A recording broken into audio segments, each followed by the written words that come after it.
पंजाब से काफिले मुर्शिद सखी लाल शाहबाज कलंदर की नगरी में पहुंच गए हैं। आज जुमेरात है 14 जुलाई 2022।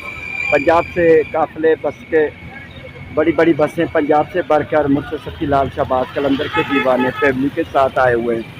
दुआ करते हैं अल्लाह ताला हमारे भाइयों की हाज़िरी कबूल फरमाए। मुर्शिद सखी लाल शाहबाज कलंदर की दरबार में हाज़िरी कबूल और दुआ करते हैं।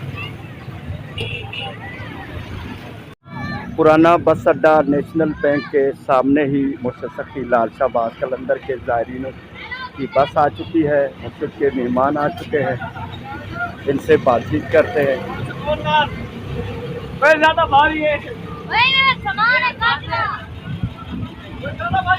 कितों आयो भाई? बाबा कितों आयो? बहावलपुर से मेहमान आए हुए हैं। जुमेरात है 14 जुलाई 2022। हूँ अभी पहुँचे हैं। कैसे महसूस हो रहा है भाई? अच्छा महसूस। बरसात वगैरह रास्ते में सही है माशाल्लाह। ये हमारे भाई पहुँचे हुए हैं। मुर्शिद सखी लाल शाहबाज कलंदर की नगरी में आमद हो गई है हमारे भाइयों की। अल्लाह ताला इनकी तमाम मुश्किलातें परेशानियां दूर फरमाए। अल्लाह ताला मनचाही मुरादें पूरी फरमाए। भाई कौन है सालार? कौन है बड़ा? कौन है वो? चले गए आगे। चलो, क्या नाम है साईं का वो जो काफिले का सालार है?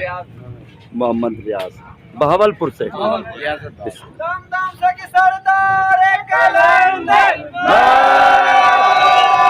सरदार